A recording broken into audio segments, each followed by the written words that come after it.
안녕하세요. 뻔뻔한 인간들에게 진절머리가 나서 이혼한 30대 여성입니다. 요즘 뉴스를 보면 정말 별의별 사람들이 다 있더라고요. 남들에게 피해를 주는데 거리낌 없는 인간들도 많고. 그리고 저는 그런 뉴스들을 접할 때면 그래도 다행이다. 내 주변엔 그런 사람들이 없어서. 하고는 안도하곤 했는데. 실은 등잔 밑이 어두웠다고 해야 할까요? 다른 사람도 아니고 가족이라 생각했던 남편과 어머님이 딱 그런 사람들이었거든요.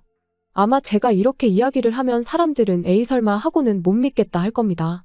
그 정도로 밖에서는 또 얼마나 이미지 관리를 잘하고 다니던지. 당장 저희 어머님만 해도요. 주변 사람들 사이에서는 손 크고 정 많은 박여사로 통하시고요. 남편도 뭐 그냥 오늘은 선배 누구 만난다, 내일은 후배 누구 만난다. 아주 그냥 요즘 말로 인싸가 따로 없어요. 그러니 제가 더 억울하고 분할 수밖에요. 오죽하면 아무리 익명이라지만 제가 쪽팔린 걸 무릅쓰고 제 이야기까지 하겠어요. 아무튼 남편과는 소개팅으로 만났습니다. 만났을 당시만 하더라도 둘 다 직장을 다니는 평범한 회사원이었죠. 회사도 가깝고 퇴근 시간도 비슷하다 보니 뭐 서로 호감도 있었겠다. 그래서 몇 번 더 누가 먼저랄 것 없이 연락해서 만나다가 사귀기 시작했고요. 당시 둘 다 이미 30이 넘은 나이였기에 언젠가부터 자연스럽게 결혼을 전제로 이야기를 주고받고 있었죠. 그리고 정말로 사귄 지 1년 반 만에 휘뚜루마뚜루 양가 부모님까지 뵙게 됐는데 지금도 그때를 생각하면 저도 모르게 심장이 쿵 내려앉는 것 같고 한숨이 절로 나오네요. 그건 바로 어머님이 보이신 반응 때문이었죠. 남편을 따라 처음 시댁에 인사를 드리러 갔던 날이었어요. 제가 긴장한 기색이 역력했는지 남편이 미리 꿀팁을 주겠다며 하는 말이 자기 부모님은 정말 좋은 분들이랍니다.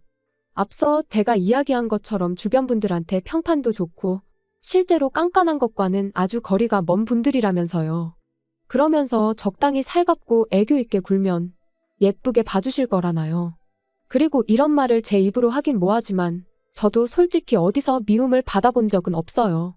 오히려 어른들은 야무지게 생겼다 똑 부러져 보인다 해가며 좋게 봐주시는 일이 많았죠. 그래서 긴장은 했지만 한편으론 자신도 있었거든요.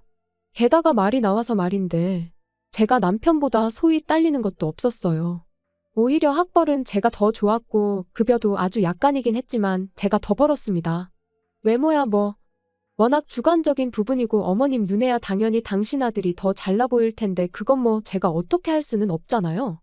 아무튼 그래서 두근거리는 가슴을 부여잡고 그렇게 시댁에 도착했는데 아버님이 보이신 반응이야 뭐 그렇다 쳐도 어머님의 표정이 어찌나 떨떠름하시던지 오죽하면 저는 남편이 집에다 얘기도 안 하고 저를 막무가내로 데려온 건가 싶었다니까요. 하지만 그래도 이내 어머님이 좀 표정을 푸시고는 들어오라 하시더니 식사는 당연히 하고 왔겠지? 그러시는데 여기서 2차로 충격을 받았죠. 그때가 1시 반이었거든요. 그리고 그것도 원래는 1시 약속이었는데 남편이 늦게 오는 바람에 늦은 건데 그리고 남편도 그땐 좀 민망했는지 아니 못 먹고 왔는데 좀 주시면 안 되냐며 능청을 떨대요. 그러니까 어머님이 좀 황당하단 얼굴로 저희 둘을 잠깐이었지만 빤히 보시더니 냉장고에서 이것저것 꺼내 한 끼 차려주시더라고요. 그런데 여기서 또 한 번 충격이었습니다. 먹던 반찬통을 그냥 그대로 내어주셨으니까요. 그러니 막말로 제가 무슨 밥 한 끼 얻어먹으려고 온 거지도 아니고 그래서 저도 깨작깨작 먹는 신용만 내다가 말았어요. 그랬더니 남편이 하는 말이 그래도 어머님 성의가 있는데 이건 아니지 않냐. 어이가 없었죠. 이 밥상 어디에서 도대체 성의를 찾아볼 수가 있는 건가 해서요. 게다가 그뿐만이 아니었습니다. 우여곡절 끝에 식사를 마치고 나니 남편이 제 옆구리를 꾹 찌르면서 설거지는 제가 하라는데 진짜 짜증이 나더라고요. 그런데 그때 어머님이 오셔서는 냅두랍니다. 당신 살림인데 왜 저를 시키냐면서요. 그리고 이때 전 솔직히 어머님을 다시 봤어요. 아, 어머님 성격이 원래 좀 털털하신 건가? 이런 모습이 바로 쿨한 시어머니인가? 그런 생각을 한 거죠. 그러면서 어머님에 대한 호감도가 급상승을 하고 지금 생각해보니 제가 너무 단순하고 멍청했다니까요. 그리고 이후로도 두어 번 더 시댁에 갔었는데 그때마다 어머님께선 딱히 저한테 뭘 시키시는 것도 바라시는 것도 없는 눈치셨어요. 그러니 저는 제가 좋은 어머님을 만났다 생각했고 그래서 저도 정말 좋은 며느리가 되어드리고 싶었죠. 그런데 황당하게도 결혼식을 올리기가 무섭게 어머님은 완전히 다른 사람처럼 변하셨습니다. 신혼여행을 마치고 시댁에 인사를 드리러 갔던 날이었어요. 신혼여행은 어땠는지 그런 가벼운 이야기가 오가다가 어머님께서 저더러 이제 식도 올렸으니 너는 이 집 사람이라며 그걸 항상 기억해라 그런 말씀을 하시더라고요. 그리고 저는 그게 그냥 의례껏 하시는 당부의 말씀 같은 건 줄 알았는데 그런 뜻이 아니었습니다. 한마디로 이제 이 집 사람이니 손님 대접 받을 생각은 꿈깨라 그런 뜻이었거든요. 게다가 그뿐만이 아니었어요. 또 이런저런 이야기가 오가던 중 고부 갈등 그런 이야기가 나왔는데 제가 어머님한테 웃으면서 저는 정말 어머님하고 모녀처럼 지내고 싶다고 했거든요. 그랬더니 어머님께서 정말 눈을 놀란 토끼처럼 뜨시면서 저를 보시더니 아니 너는 네 엄마 있고 나는 내 딸이 있는데 왜 그렇게 지낼 생각을 하냐고 되물으시는 거예요. 어찌나 민망하던지. 그리고 저는 정말 부끄럽게도 그게 그냥 어머님이 하시는 농담 같은 건 줄 알고 에이 그래도 저도 딸 시켜주세요 했거든요. 제 나름의 애교를 부리면서요.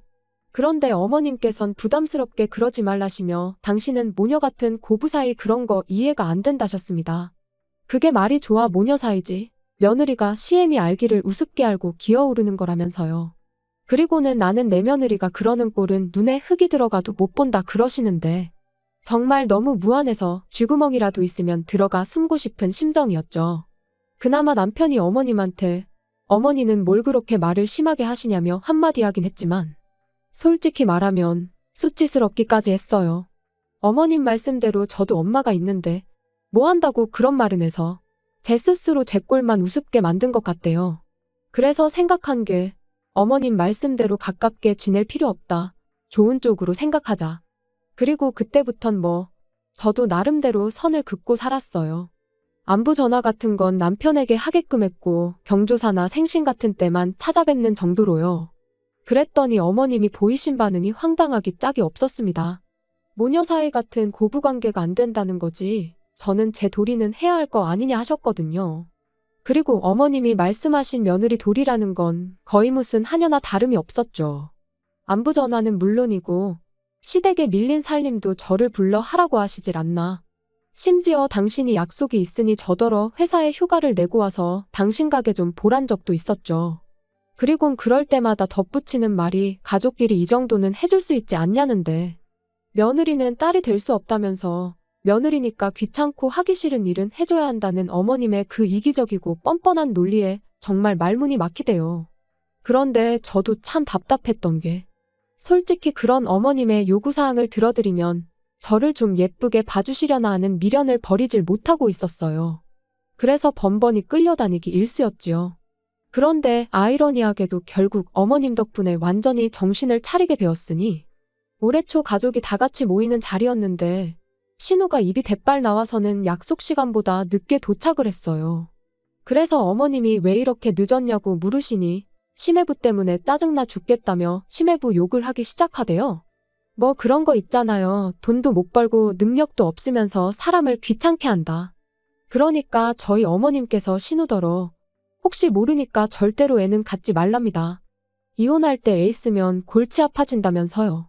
그런데 그 일이 있고 한 달쯤 지났을 무렵 남편이 저 몰래 사행성 게임을 하다 1억이 넘는 빚을 졌다는 걸 알게 됐어요. 너무 충격이었죠. 이런 거 저런 거 다 떠나서 사람 하나 정직한 거 그거면 됐다 생각했는데 그래서 도대체 무슨 정신으로 그랬냐니까 언젠가부터 술자리에 나가면 돈 자랑하는 인간들이 그렇게 많더랍니다. 그리고는 예전엔 형형하고 따르던 동생들까지 떨어져 나가니 자기도 돈이 좀 있어야겠다 싶었다면서. 그래서 딱 1억만 따고 그만하려고 했는데 어쩌다 보니 빚만 늘었다나요? 정말 믿었던 도끼에 발등 찍힌다더니 그때 그 절망감은 지금도 잊혀지지가 않아요. 그런데 이 일이 있고 얼마 후 시댁에 갔다가 우연히 어머님과 남편이 나누는 대화를 듣게 되었는데 어머님께서 남편한테 왜 니들 혼인신고는 안 하냐면서 일단 그것부터 하라시대요. 혼인신고 안 하고 있다가 제가 이혼이라도 하자고 들면 그 빚은 너 혼자 다 갚아야 한다면서요. 열불이 나더라고요. 막말로 먹고 사느라 진 빚도 아닌데. 게다가 신우는 심해부가 속을 썩인다니까 바로 이혼 얘기부터 꺼내시더니 며느리인 저는 당신 아들이 진 빚 같이 안 갚고 도망이라도 칠까봐 전전긍긍하시는 그 모습이 참으로 이기적이다 싶었죠. 그리고 저는 남편이 도대체 어머님의 그런 말씀에 뭐라고 대답할지가 너무 궁금했어요. 그래서 귀를 쫑긋 기울이고 안방으로 다가가는데 그 순간 도어락 열리는 소리가 나면서 아버님이 들어오셨거든요. 그래서 남편의 생각은 그 순간엔 알 수 없었지만 결국 그 본색을 감추진 못했어요. 이후로 저는 어머님에겐 어떠한 미련도 남아있지 않았기에 더 이상 끌려다니지 않았습니다. 무례한 요구에는 싫다고 정확히 의사를 밝혔고 바로바로 거절했지요. 그랬더니 남편은 저더러 변했다며 요즘 왜 그렇게 어머님한테 곁을 안 내어주냐 따졌는데 그럴 때마다 네 엄마가 먼저 시작한 거라고 소리라도 지르고 싶은 걸 정말 이를 악물고 눌러 참을 뿐이었어요. 그러다 올 여름 어머님께서 병원에서 암 판정을 받으셨습니다. 원래부터 속이 안 좋단 말씀을 입에 달고 사셔서 아닌 게 아니라 제가 몇 번이나 병원에 같이 가드릴 테니 가보자고도 했었는데 그때마다 네가 의사냐며 저를 무시하기만 하시더니 그리고 그때부터 어머님의 병원 생활이 시작됐는데 아시겠지만 그게 보통 일이 아니잖아요. 통원 치료도 했다가 입원도 했다가 그리고 그게 환자 혼자 오가기가 쉽지 않다 보니 결국 누군가 한 명은 붙어 있어야 했는데 어이없게도 다들 당연하단 듯이 제가 해주길 바라더라고요. 심지어 어머님 본인조차 말이죠. 그리고는 하는 말이 신우는 손끝이 야무지지가 못해서 그리고 지 남편이랑 사이도 안 좋은데 친정엄마 간호까지 한다고 하면 그쪽에서 좋다고 하겠냐입니다. 그러니까 제가 해야 한다고요. 어이가 없어서 신우 사정은 제 알 바가 아니고 신우가 못하면 저희 남편이 하면 되는 거 아니냐 했어요. 어머님 말씀대로 어머님 자식들이 있는데 제가 왜 어머님 병수발을 드느냐고. 저는 나중에 저희 부모님 편찮으시면 그때 병수발 들어드릴 거라고 했죠. 그랬더니 저희 어머님이 저더러 뭐란 줄 아세요? 저더러 너는 내가 죽게 생겼는데 그런 소리가 나오냐면서 아주 치사하답니다. 그런데 저도 저 나름대로 지난 2년간 이제는 어머님이 저를 좀 아껴주실까 챙겨주실까 하는 기대에 이리저리 끌려다닌 걸 생각하면 너무 섭섭하고 서운하고 억울했거든요. 그래서 어머님이야말로 정말 저한테 치사하고 야박하게 행동하시지 않으셨냐고 따졌어요. 그랬더니 아주 귀찮다는 듯이 알겠답니다. 당신이 다 미안하고 잘못했으니까 회사에 얘기해서 휴가나 내래요. 이건 뭐 정말이지. 옆구리 찔러 절받기도 아니고. 사과를 받았는데 어째선지 기분이 더 나빠지더라고요. 그래서 됐다고 사과하지 마시라 했습니다. 저는 어머님하고 거리를 두고 지내는 요즘 얼마나 몸도 마음도 편한지 모르겠다고 그러니까 앞으로도 가깝게 지내고 싶지 않다고요. 그랬더니 남편이 저를 밖으로 끌고 나와선 하는 말이 아무리 맺힌 게 많아도 지금 어머님이 이렇게 편찮으신데 그러면 안 된다대요. 그러다 막말로 자기 어머니 돌아가시기라도 하면 저 후회할 거라고. 그리고 자기도 그렇게 되면 저랑 못 산다고요. 그래서 어머님이 돌아가시면 그게 암 때문이지 나 때문이겠냐 받아쳤습니다. 그리고는 당신이야말로 내가 후회할까봐 걱정하지 말고 당신 도리부터나 똑바로 하라고 했어요. 아들이나 딸이나 지엄마 아프다는데 그 병간호를 남한테 미룰 궁리나 하고 있고 아주 웃기지도 않는다면서요. 그랬더니 남편이 뭐라는 줄 아세요? 정 제 생각이 그렇다면 알겠답니다. 대신 제가 제 할 도리를 안 하는 거나 마찬가지니까 돈으로 5천만 원을 달래요. 그걸로 간병인을 쓰던지 해야겠다면서요. 진짜 제정신이 아니구나 싶었습니다. 그래서 그럼 내가 어머님 병수발 들면 네가 나 5천만 원 줄 거냐니까. 그건 아니래요. 그리고는 하는 말이 시어머니 병간호는 원래 며느리가 하는 거라는데 그래서 그동안 어머님이 그렇게 나를 이리저리 부려먹어도 말만 한두 마디 하고 말았구나 싶대요. 남편 생각엔 자기 어머니가 하는 행동이 다 옳아 보였기에 그걸 적극적으로 말릴 생각이 없었다는 걸 그제서야 확실히 알게 된 거죠. 그래서 결국 며칠의 고민 끝에 남편에게 이쯤에서 헤어지자 했어요. 아무리 생각해봐도 어머님이 돌아가셔도 안 돌아가셔도 제가 욕을 먹을 건 뻔했고 남편이 앞으로 더더욱 어머니 편을 들면 들었지 제 편이 되어줄 것 같지도 않았으니까요. 아무튼 헤어지잔 제 얘기에 남편이 보인 반응은 뭐 울고불고 애가 따로 없더라고요. 가뜩이나 자기 빚도 갚아야 돼서 심란해 죽겠는데 어머니는 어떡하냐면서요. 그리고 그 순간 역시나 남편에게는 자기 자신과 어머님밖에 없다는 걸 확인한 저는 한층 더 후련하게 마음을 정리할 수 있었어요. 그래서 남편더러 나는 그간 할 만큼 했고 정말이지 그 노력을 단 한 번이라도 제대로 인정받아봤다면 모를까? 이번에도 이러나 저러나 좋은 소리 못 들을 게 뻔한데 더는 내 인생을 쓸모없이 소비하고 싶지 않다 했습니다. 그래서 남편한테 너도 네 엄마가 나한테 어떻게 했는지 알지 않냐니까. 지금은 그런 거 생각 안 하고 자기 엄마 살리는 데만 집중하자는데. 그 또한 너랑 신우가 할 일 아니겠냐 받아치곤 더는 나한테 동정심 사려들지 말라 했네요. 그리고 그렇게 하루아침에 남남이 되었습니다. 건너 들려오는 소식으론 어머님은 아직 투병 중이시고 신우는 이혼을 했다나 봐요. 사유는 잘 모르지만 원래 둘이 위태위태했는데 이제 신우가 아주 어머님 일에만 매달리게 되었으니 그렇게 된 게 아닌가 싶기도 하고. 참고로 신우는 저한테 뭐 달리 나쁘게 한 건 없어요. 그래서 그냥 어디서든 잘 지냈으면 좋겠단 마음입니다. 아, 그리고 남편은 아무래도 아직 정신을 못 차렸는지 또 그 게임을 하는 것 같아요. 저희가 헤어진 걸 모르는 사람들이 남편이 돈을 빌려가서 안 준다고 자꾸 저한테 연락을 해오거든요. 아주 그럴 때마다 번번이 헤어졌다 그러면 왜 헤어졌냐 물어오고 상대하는 것도 일이네요. 아무튼 뭐 시간 문제지 결국 어떤 식으로든 다 해결이 될 테니까요.